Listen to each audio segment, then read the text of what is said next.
Thank you very much, and thanks for having us back at Noosa again, 4 years in a row. And I think the story has really gone from strength to strength every time we've been back. So I'll give you an update of where we're at with Metro Mining and the Bauxite Hills project, but also maybe about what we're doing next.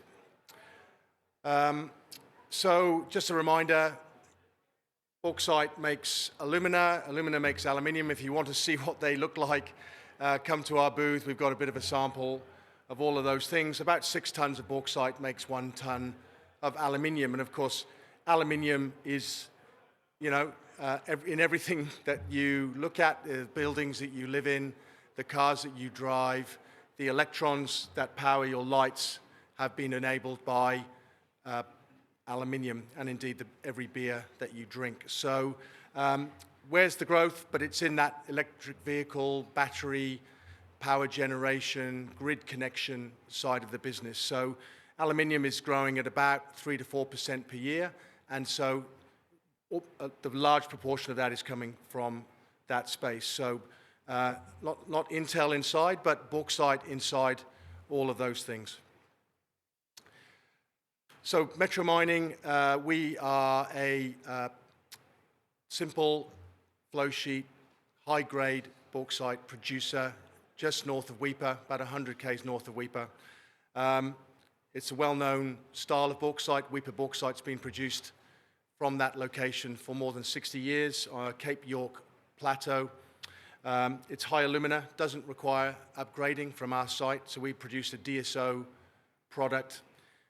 Very simple flow sheet, surface mining using very basic equipment, simple and resilient screening circuit, and low-cost, scalable transshipping model. So we have skipped the need for an expensive long jetty or a big port, and we do that via a very cheap and scalable transshipping model.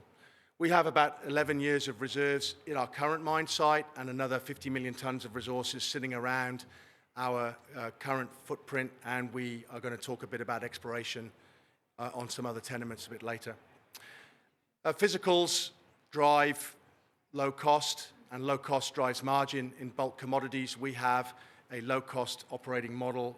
The physicals are very positive, very low strip ratio, very short haul, so all of our pits are within, or our average haul distance is less than 10 kilometers through the life of the mine. And I'll be demonstrating to you where we're at and heading down the cost curve to be the lowest cost producer in bauxite in the world. So strategy-wise, 4 years ago, we were doing a 2 million ton run rate, and over the last 4 years, we've put a new team in place, simplified the operation, recapitalized the business, made a change in our market positioning, and increased the resilience of our business to weather and external issues. So we have now taken that flow sheet to deliver this year a guidance of 6.5 to 7 million tons of high-grade bauxite. So just some recent highlights. Look, basically this is all about scale, driving margin in a market that has very good industry dynamics and improving industry dynamics. So last year we successfully commissioned and expanded and commissioned our expansion to 7 million tons of capacity, ramped up through the year to deliver 5.7 million tons of production. Margins by the end of the year had reached $18 per ton, and we repaid just under $40 million of debt. In the quarter just gone, we have produced 1.9 million tons for the year so far. So our our March quarter is affected by the North Queensland monsoon season, but record Q2 production. We're on track for that 6.5 to 7 million tons, and our site EBITDA for the last quarter was $54 million, which is underpinned by a margin of $32 per ton. So you can see that journey from 21 through to the last quarter of effectively going from a cash negative operation through that economies of scale and effectively driving an expansion to catch the wave in the bauxite market. So what's happening in the marketplace? Well, we're seeing continuing record traded bauxite. China imports, again, as an example, were another record in the first half of this year. We had a bit of a spike at the end of last year in pricing. You can see a steady run up in those prices on the right-hand side over the last 4 years or so, and there was a bit of a spike. Prices have softened a bit since then, but they're still sitting at a relatively high level compared to the last 4 years and sitting pretty much on the trend. I'll talk a bit more about this, but one of the big issues in this market, or big drivers of this market, is what's happening in Guinea. There are two big suppliers in this market, Guinea and Australia. So we'll talk a bit about what's going on there. And look, for our volume, we've got about we've got all of our volume under contract. About 80% of that is now negotiated quarterly, so we can catch changes in bauxite price pretty quickly. So what's happening in Guinea? Well, look, they do provide about 75% of the volume into the Asia Pacific. Guinea is run by an unelected military government, and they're heading for elections. Things are getting pretty unstable over there. They've just cancelled 5 operating leases, which accounts for about 27% of the operating capacity out of Guinea, and they've cancelled many more exploration licenses. They're also demanding a share of that production into their own trading company, and that exporters use Guinea-registered vessels, of which there are none at the moment. Guinea has just entered its monsoon season, so there's another 12% of that capacity which is either curtailed or stopped because of weather, and that's going to continue for the next 5 months. So exports out of Guinea are currently plummeting, according to the most credible observer of the bauxite market, and this is probably going to take about 1 to 2 months to be felt in the market.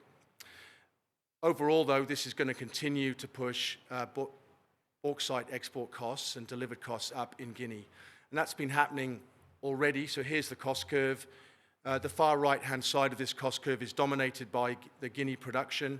That has already gone up at least $20 over the last 4 years, and CM Group is predicting that that'll be around $65 per tonne for the 90th percentile next year. At the same time, our target, and we're on track to deliver $30 per tonne delivered into the China market, and that'll take us to being the lowest cost producer in this market. So that is the margin potential here, as those right-hand side costs basically dictate where the equilibrium prices will be.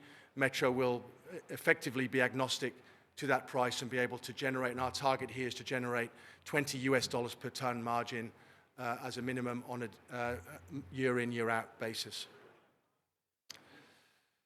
So where are we heading for 2026? So, we're already, as I said, have a 7 million tonne capacity. We're going to try and push that up a little bit higher. We've started exploration to increase mine life. We're going to try and turn that Q1 sort of wet season around to being a cash positive outcome, which has been part of our strategy all along. And we should be zero net debt by the end of this current quarter, and that'll leave us in a good space to do some capital management at the end of the year. And if you go to the AGM presentation, we set out a framework of how we might manage that capital going forward, including a potential dividend. Exploration, so you can see our current leases there on the north, the top part of that picture in the orange with the black line. So just north of that, we've got 2 leases just north of the Skardon River, so we'll be going in there this year. And we've also got a lease down near just south of the Rio Tinto deposit at Amrun and west of Aurukun. We've just doubled the size of that exploration land, having agreed commercial terms with Profit Resources, and we'll be going in there to do some exploration to add to those resources that we've currently got around the Skardon River. Look, just touching, this is a very important aspect in Cape York, and I know the companies touch on this, but I mean this does really underpin the social license to operate we have up in Cape York. We've got a greater than 30% Indigenous employment rate. About 480 of our 520 workers all come from far north Queensland. So we're putting a lot of money back into that, $23 million just from Metro alone, not including our contractors, into that economy. It's a multi-generational workforce. We work very hard to go into these communities to pick people up and take them back. And that's part of what, just part of what we have to do there. And a lot of increase in the spend and the sponsorship that we do in these local communities. So really, really important part of our culture and our business. Look, you can look at this later, a bit of detail, but a very highly qualified board, a lot of big company experience here, multi-commodity, companies like Rio Tinto, South 32, Queensland government representation, and a very stable management team, I'm very pleased to report. So, we've pretty much been all together for, going on 3 years here, with people, sort of, again, ex-Glencore, EY, Traxys, Anglo, etc., Louis Dreyfus. So, very capable team to continue to deliver on this project. Okay, so happily, had you invested last year, you would have seen about a 45% growth on your investment in Metro Mining from a share price perspective. We were at 2 cents at the beginning of last year, currently trading just below 7 cents. That's a market cap of about 420 million. We should, if we continue to develop, at that 54 million EBITDA, if you, I guess, do the sums over that, at least on 3 quarters, if not 4, then we're looking at an undervalued company here. So our target is certainly to continue to deliver that level of EBITDA and cash flow in our business. And for us, EBITDA is pretty close to cash, as our capital for our transshipping, for our tug and barge fleet, and our heavy mobile equipment and trucks is all contained in the OPEX due to the contractor arrangements that we have. 0 warrants outstanding, with a secured debt of $56 million, cash position of 28 million, and we are fully hedged out this year at 63 cents. So from my perspective, look at Metro, we've driven significant volume growth. We've got more margin to deliver. We've caught the first wave of the price spike. That's likely to be, given that issue I mentioned in Guinea, that's likely to be a continuing theme we're going to see. So there's going to be a base of price that's going to sit around that $65 US per ton as that 90th percentile. But we're going to continue to see these spikes in price. That's what happens when you have a significant supplier into a market that has an unpredictable situation like we have in Guinea. So very strong cash flow already, with the potential to drive that forward next year towards 8 million tons, and that increasingly lower cost position. Look, thank you very much for your time, and we're in the booth outside near the exit. So if you'd like to come and have a chat or get a sample of one of those bits of our value chain, please come and see us. Thank you very much.